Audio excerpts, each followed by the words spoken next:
আসসালামু আলাইকুম রহমতুল্লাহি ওবরাকাতুহু। আজকে শুরু করছি আমার অনলাইন প্রোগ্রাম। আজকে গ্রামার অংশের বাকি দুই টপিকটা পড়াবো। বাকি দুই টপিকের মধ্যে আছে ফিউচার পারফেক্ট টেন্স আর হচ্ছে ফিউচার পারফেক্ট কন্টিনিউয়াস টেন্স। তাহলে ফিউচার কন্টিনিউয়াস পর্যন্ত আমরা শিখেছিলাম। এবার আসো আমরা future FUTURE future perfect tense স্ট্রাকচারটা আগে শিখতে হবে। স্ট্রাকচারটা খুবই সিম্পল। সাবজেক্ট প্লাস উইল বা শ্যাল, শুধু আয়ের জন্য শ্যাল হবে, বাকি সব ক্ষেত্রে উইল হবে। তারপরে have plus verb 3 plus object. তোমাদের আগেই বলা হয়েছে পারফেক্ট মানেই ভার্ব 3 হবে, ভার্বের পাস্ট পার্টিসিপল ফর্ম। তাহলে একটা এক্সাম্পল করি আমরা। এক্সাম্পল হচ্ছে I eat rice। বলে দিবে যে ফিউচার পারফেক্ট করতে বলছে। তাহলে আয়ের জন্য শ্যাল বা উইল কোনটা আসবে? শ্যাল আসবে। পরে বসাবা হ্যাভ, পরে ভার্ব 3। ইটের ভার্ব 3 কি? ইটেন। ওকে, যদি হি থাকতো তাহলে হয়তো উইল হ্যাভ ইটেন রাইস। তাহলে ফিউচার পারফেক্ট টেন্স এখানেই শেষ। এবার আসো সবার শেষ, last but not the least, সেটা হচ্ছে ফিউচার পারফেক্ট কন্টিনিউয়াস। স্ট্রাকচারটা খুবই সিম্পল। প্রথমে সাবজেক্ট, পরে উইল বা শ্যাল, শ্যাল শুধু আয়ের জন্য বসবে, পরে have plus been plus verb 1 ING plus object. Continuous বললেই ভার্বের সাথে ING হবে এবং ভার্ব 1 হবে। তাহলে স্ট্রাকচারে শ্যাল শুধু আয়ের জন্য হবে, বাকি সব ক্ষেত্রে উইল হবে। তাহলে he will have been eating rice. আমাদের ফিউচার পারফেক্ট কন্টিনিউয়াস এখানেই শেষ হলো। এবার আরেকটা টপিক আমরা শুরু করব, সেটা হচ্ছে ট্রান্সফরমেশন অফ সেন্টেন্স। খুবই গুরুত্বপূর্ণ, ভেরি ভেরি ইম্পর্টেন্ট। অনেকগুলো ট্রান্সফরমেশন আছে, তার মধ্যে থেকে আমরা অ্যাফার্মেটিভ টু নেগেটিভটা দেখব। ঠিক আছে? তাহলে ট্রান্সফরমেশন অফ সেন্টেন্স, ট্রান্সফরমেশন মানে রূপান্তর। ট্রান্সফরমেশনে অর্থ পরিবর্তন হতে পারবে না। ওকে, তাহলে আমরা প্রথমে শিখব হচ্ছে পজিটিভ থেকে নেগেটিভ, পজিটিভ বা অ্যাফার্মেটিভ অর্থাৎ হাবোধক। নেগেটিভ, নেগেটিভ মানে কি? না বোধক।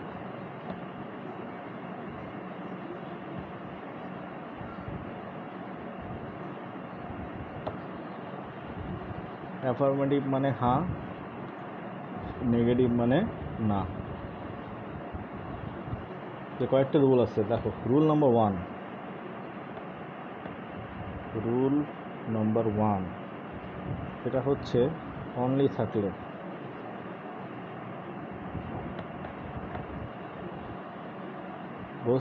ব্যক্তি বোঝালে, ব্যক্তি বা ঈশ্বর বোঝালে নান বাদ বসবে। রুল নাম্বার 2,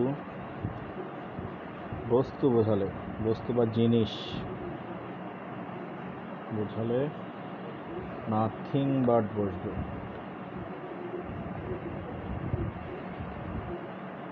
সংখ্যা বা বয়স বোঝালে নট মোর দ্যান অথবা not less than.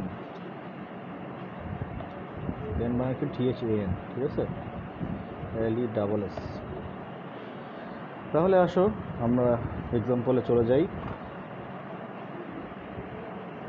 Only Allah can help us, Bangla অর্থ হচ্ছে একমাত্র আল্লাহই আমাদের সাহায্য করতে পারেন।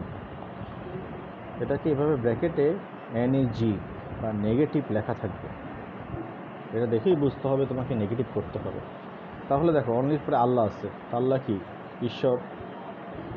তাহলে ব্যক্তি বা ঈশ্বর থাকলে অনলিটা উঠে যাবে, অনলিটা কি হবে? উঠে যাবে। অনলির পরিবর্তে কি বসবে? নান বাট, যেহেতু বাক্যের শুরু এই জন্য অ্যানটা বড় হাতের অক্ষরে হবে। তো none but Allah can help us, খুবই সিম্পল। দেখো শেষ হয়ে গেল। ওকে, তাহলে 1 নম্বরে অনলির পরে যদি ব্যক্তি বা ঈশ্বর থাকে কি বসবে? নান বাট বসবে। তো বি নাম্বার দেখো, হি লাইকস অনলি সুইটস, সে কেবলমাত্র কি পছন্দ করে? সুইট বা মিষ্টি পছন্দ করে।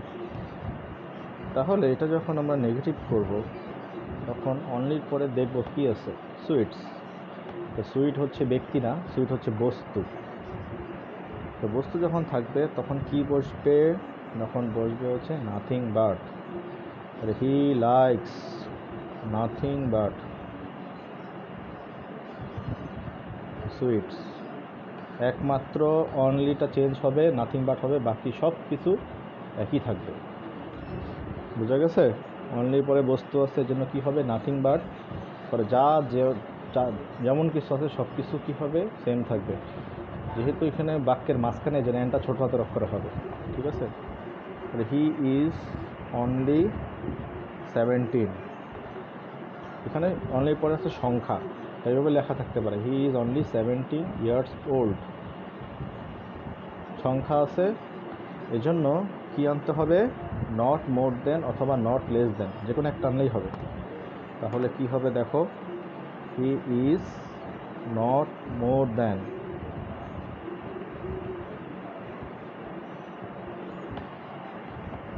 17 ইয়ার্স ওল্ড। এখানে নট মোর দেন যদি না লেখো লিখতে পারো নট লেস দেন, যে কোনো একটা লিখতে হবে। ওকে, তাহলে অনলির কেস এখানেই শেষ। রুল নাম্বার 1 আমাদের শেষ। তোমরা পজ দিয়ে সুন্দর করে লেকচারটা তুলে নেবে।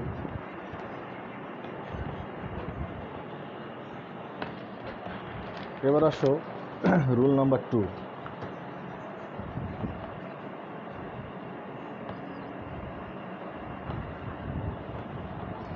যদি মাস্ট থাকে, মাস্ট, তাহলে ক্যান নট বা কান্ট, ক্যান নট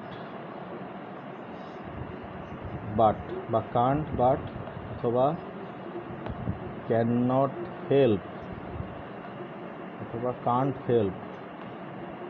কিন্তু কান্ট হেল্প বা ক্যান নট হেল্প যদি লেখো ভার্বের সাথে কী দিতে হবে? আইএনজি দিতে হবে। ঠিক আছে, দুইভাবে করা যায়। ক্যান নট হেল্প, একটা হচ্ছে ক্যান নট বাট। কিন্তু ক্যান নট হেল্প লিখলে ভার্বের সাথে কী দিতে হবে? আইএনজি দিতে হবে। আর আমরা একটা এক্সাম্পল করি, মাঝে মাঝে করে কি মানে ব্র্যাকেটে লিখে দেয় যে ইউজ ক্যান নট হেল্প, তখন ক্যান নট বাট দিয়ে করলে মানে উত্তর হবে না। তাহলে উই মাস্ট ডাই, আমাদের অবশ্যই মরতে হবে। উই মাস্ট ডাই, আমাদের অবশ্যই মরতে হবে। এখানে বলে দিল কি শুধু নেগেটিভ। তাহলে এটা উত্তর কি হবে? উই সেম থাকবে। মাস্টের জায়গায় তুমি কি বসাবা? ক্যান নট হেল্প বা ক্যান নট বাট। তুমি যদি সিম্পলি কিছু না বলে তাহলে ক্যান নট হেল্প লিখে দিই, ক্যান নট বাট লিখে দিবা।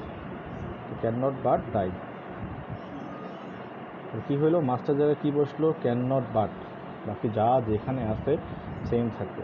কিন্তু একই জিনিস যদি এভাবে লিখে দেয়, দেখো উই মাস্ট ডাই লিখে দিল negative using can not help, তখন ক্যান নট বাট দিয়ে করলে হবে না, আমাদের কি করতে হবে? ক্যান নট হেল্প ব্যবহার করতে হবে। এখানে বলে দিচ্ছে যে ইউজিং ব্যবহার করো, ক্যান নট হেল্প। তাহলে মাস্টের পরিবর্তে কী লিখবো? Can not help. পরে কী বলছিলাম? ভার্বের সাথে আইএনজি। তাহলে ডাই হচ্ছে ভার্বের সাথে আইএনজি দিয়ে ডাইং। D Y ING. এখানে ঘটনা হচ্ছে আইএনজি যখন যোগ করব, আই আর ই যদি থাকে তাহলে ওয়াই হয়ে যাবে, ঠিক আছে? তাহলে যদি থাকতো উই মাস্ট গো, তাহলে এটা কী হইতো? We can not help going. বুঝা গেছে? যখন ক্যান নট হেল্প লিখতে হবে তখনই হচ্ছে ভার্বের সাথে কী দিতে হবে? আইএনজি দিতে হবে, না দিলে অবশ্যই জিরো পাবা। এবার আসো rule 3, one of the most important transformation. সেটা হচ্ছে যদি এভরি ওয়ান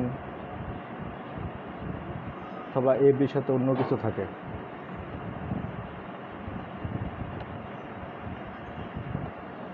তাহলে দেখো every mother loves her child, প্রত্যেক মায় তার সন্তানকে কী করে? ভালোবাসে। এটা কী করতে বলছে? নেগেটিভ করতে বলছে। যখনই নেগেটিভ করতে বলেছে তখন আমরা এভরি জায়গায় কী দিব? There is no.